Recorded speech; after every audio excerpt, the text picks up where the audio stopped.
అవకాశం ఇచ్చిన అమ్మగారికి, జోషువా గారికి వందనాలు. కమలమ్మ లాంటి భాగ్యం దొరుకుతుందని మనం కూడా ఆశించాలి.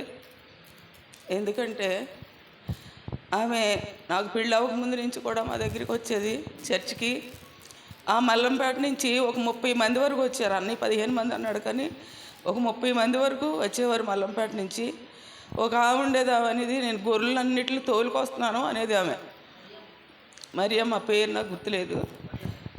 గొర్రెలను తోలుకొస్తున్నాను అనేది, తోలుకురా, ఎక్కువ మందిని తోలుకురా అనేసి అనేవాళ్ళు. ఎందుకంటే మల్లంపేట నుంచి 30 మంది మా నాన్నగారు ఉద్యోగం చేసేటప్పుడు ఈఎల్డబ్ల్యూ గారు ఉండేవారు అక్కడ మల్లంపేటలో.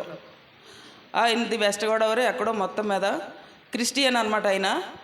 దాన్ని బట్టి నాన్నగారు అక్కడ మరి ఉద్యోగం చేసేటప్పుడు ఒక యవనస్తుడిగా ఉన్నప్పటికీ చాలా కరెక్ట్గా ఉండటం అన్నీ వాళ్ళు గమనించి అంటే ఎప్పుడైనా ఎవరైనా సేవకులను తీసుకొస్తే వాళ్ళ ఇంట్లో ప్రార్థన పెట్టించేవారు. మేము బాగా చిన్నపిల్లలం అప్పుడు.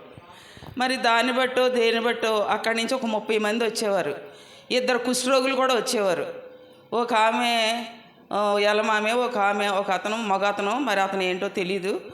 వాళ్ళిద్దరూ కుష్ఠరోగులు వచ్చేవారు. వచ్చి బళ్ళు కట్టించుకుని వచ్చేవారు ప్రార్థనకి. ఎందుకంటే అప్పుడు ఎక్కడ చర్చిలు లేవు. ఎక్కడ జోగుంపేట, కేడీపేట, కొయ్యూరు మొదలుకొని జోగుంపేట మొదలుకొని నర్సీపట్నం వరకు ఎక్కడ ఒక చర్చి కూడా ఉండేది కాదు. మరి దాన్ని బట్టి ఇక్కడ అయ్యగారి సేవ జోగంపేటలో చాలా జనం ఉండేవారు. తర్వాత చర్చిలు వచ్చేసి మరి మనది కొంచెం తేలిక భక్తి కాదు, అన్నీ విసర్జించాలి, మరి పాపాలను ఒప్పుకోవాలి.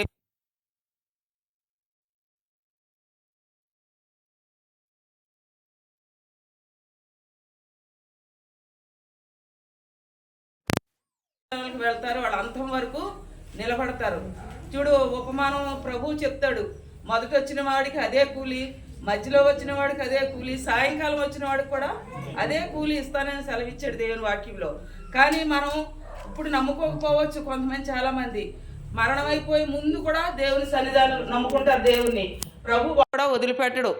ఎందుకంటే ప్రభు ఏర్పాటు చేసుకుంటాడు. మనం గర్భంలో రూపింపబడక ముందే నేను నిన్ను ఏర్పాటు చేసుకున్నానని వాక్యము అది కొంతమంది వాళ్ళే జరుగుతుంది. అనేక మంది ఉంటారు. కానీ ప్రభు వాక్యంలో కూడా ఉంది, 100 మంది గొర్రెలు ఉన్నాయి, 99 మంది కూడా బాగానే ఉన్నారు, కానీ ఒక్క గొర్రె కోసం దేవుడు వెతికాడు. అలాగే కమలమ్మ విషయంలో అలాగే జరిగింది. ఆమె చాలా పరిచర్య చేసేది. ఇంతంత పరిచర్య కాదు. నేను పెళ్ళైపోయి వెళ్ళిపోతే 2 భార్యాభర్తలు కూడా ఎంతో ఏడ్చారు. తన సొంత కూతురు అత్తారింటికి వెళ్ళిపోతున్నట్టుగా ఏడ్చారు.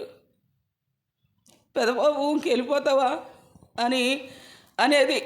నాతనేలు ఉండేవాడు భర్త, పెదంలో అనేవాడు. కానీ వాళ్ళ యొక్క ఇది నా చెల్లి మా అందరిది తను నెరవేర్చింది. లిల్లీ మాటలు కాదు.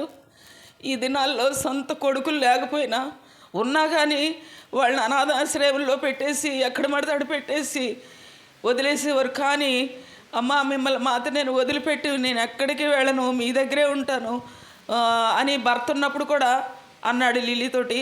కానీ లిల్లీ అతను కరోనాలో చనిపోయాడు. ఇంకా అది కానీ ఈ కమలమ్మ మాత్రం లిల్లీ వెనకాల వచ్చింది. తనకి ఎంత బలహీనంగా ఉన్నా పరిచర్య చేసేది మా లిల్లీ.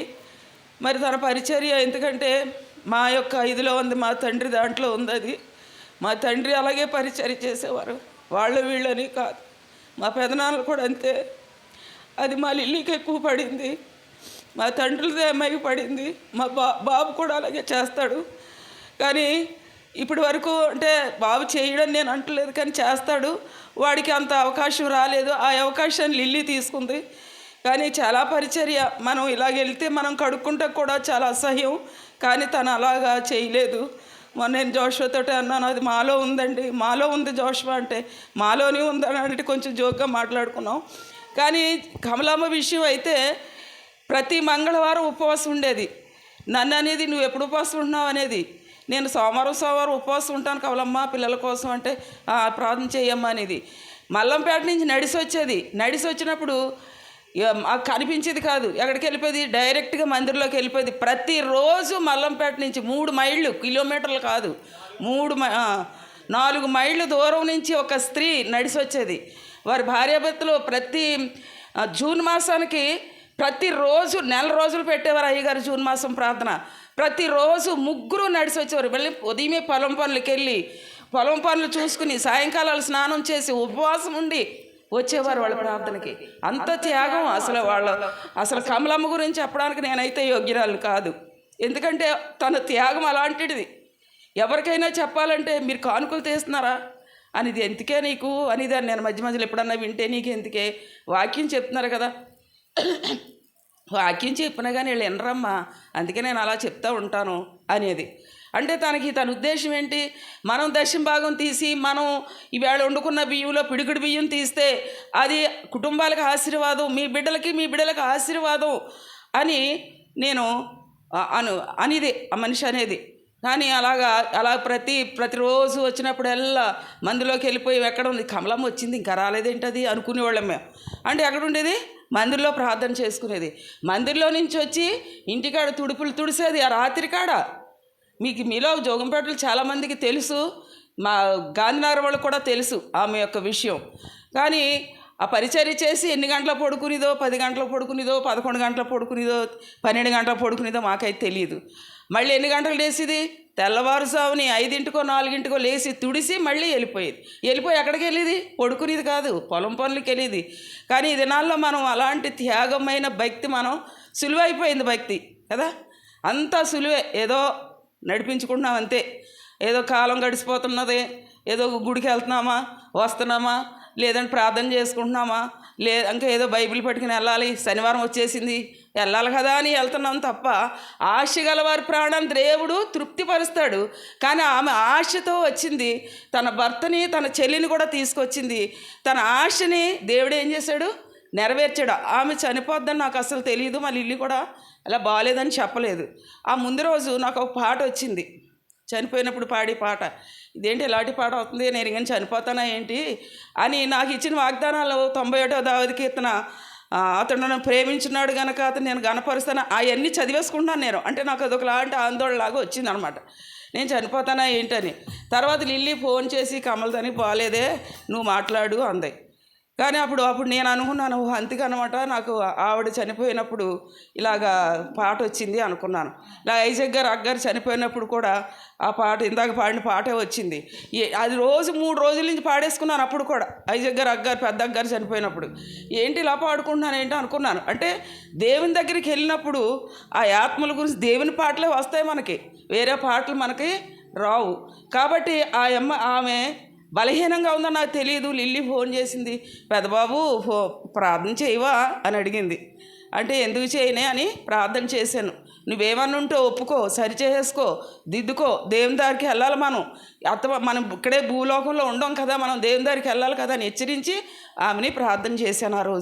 ఆ రోజు అమ్మగారు కూడా కంటి ఆపరేషన్కి వెళ్ళాలి, కానీ మరి ఆమె గురించి అమ్మగారు క్యాన్సిల్ చేసుకుని ఆమె కోసం మేమిద్దరమే అన్నామని మొత్తం 3 వచ్చాము. కానీ అలాగా ఆమె పరలోకానికి వెళ్ళాలనే ఉద్దేశం దేవుని ఉద్దేశం కాబట్టి వెళ్ళింది. అలాగే గ్రేసమ్మని ఎరకలా ఉండేది, శారమ్మ అని ఒక ఎరకలా ఉండేది. శారమ్మ అయితే వాళ్ళ తమ్ముడి ఇంట్లో ఉంది, ఆ ఎరకలామే. కానీ వాళ్ళ తమ్ముడి ఇంట్లో ఉన్నప్పుడు ఆయన మంత్రాలు ఇక హోములు కడతారు కదా, అవి కడతాడనమాట. కానీ ప్రభు ఉద్దేశం చూడండి, ఆమె అక్కడ చనిపోలేదు, పంచనే పడుకుంది. ప్రభు బయటికి తీసుకొచ్చి ఆమెకు ఒక కిరీటాన్ని ఇచ్చి అక్కడ చనిపోయేలా చేశాడు వాగట్లో. చూసారా, అలాంటి కార్యాలు దేవుడు చేస్తాడు. అలాగే ఎరకల గ్రేసమ్మ, ఆ అమ్మాయికి వెళ్ళినప్పుడు అన్నమణి, లిల్లీ అమ్మగారు 3 వెళ్ళి ఆమెను దిద్ది పశ్చాత్తాపడి ప్రార్థన చేసి ఎంతో ఒప్పుకుంది. ఆమె కూడా ఆయాసం బాగోనప్పుడు ఏం చేస్తాడంటే, ప్రభు ఆకస్మిక మరణాలు తేవద్దు ప్రభు అని నేను ప్రార్థన చేస్తున్నాను ఈ మధ్య. ఎందుకంటే ఆకస్మిక మరణాలు వస్తే మనలో అనేకమైన పాపాలు ఉంటాయి, అనేకమైన దోషాలు ఉంటాయి. అవి మనం ఒప్పుకోము. తిరిగి చనిపోతే ఎక్కడికి వెళ్తాం? నరకానికి వెళ్ళిపోతాం.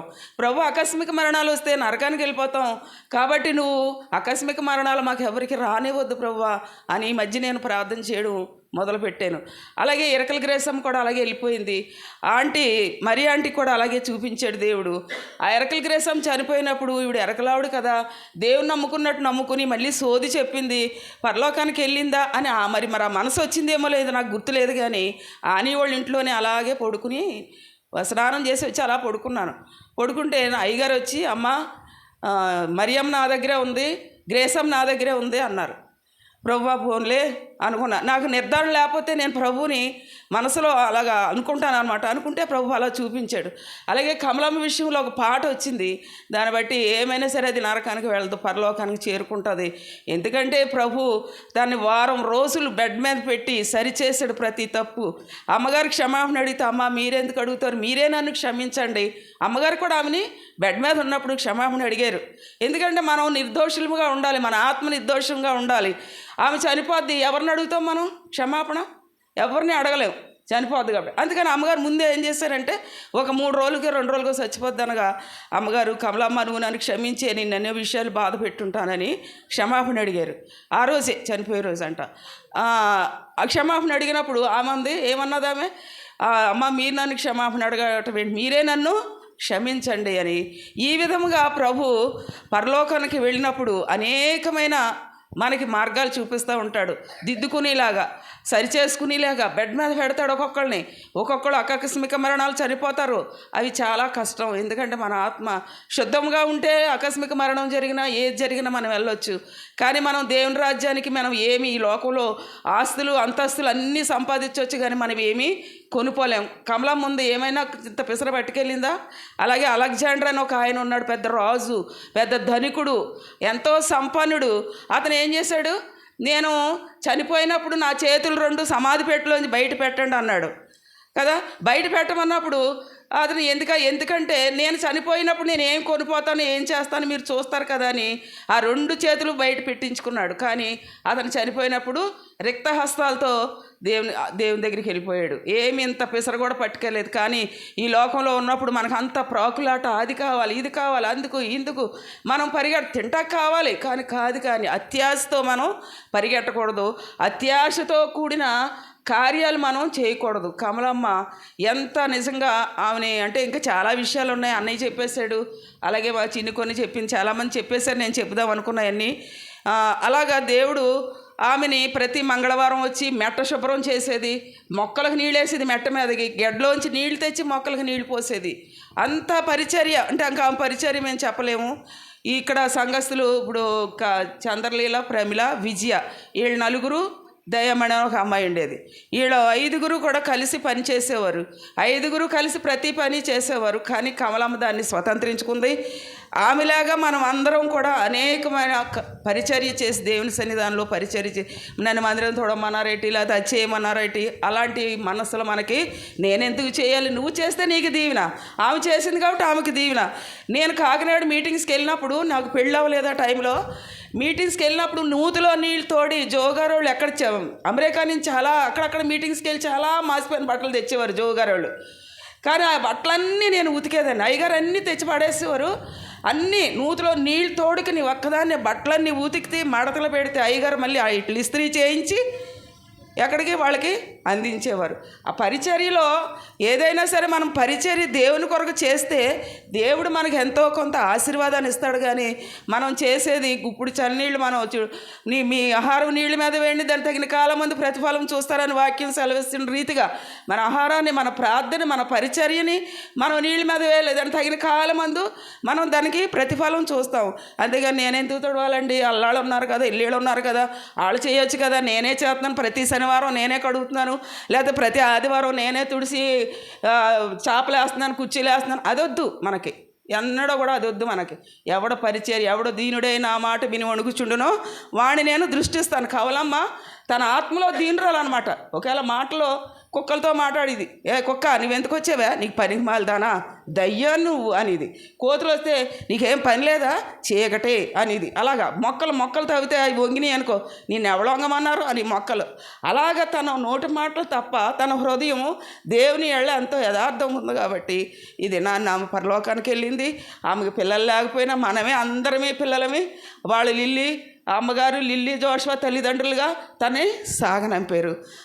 మనందరికి కూడా అలాంటి భాగ్యం దొరకాలని జోగంపేట బిడ్డలకి, బెన్నవరం బిడ్డలకి, గాంధీనగరం బిడ్డలకి నేను చెప్తున్నాను. మీరందరూ కూడా భక్తి చేసి తగిన కాలం మందు ఆయన ప్రతిఫలాన్ని మనం చూడాలని నేను ఆశపడుతున్నాను. మీ అందరికీ వందనాలు. మెసేజ్ గట్టిగా ఇచ్చేసారు.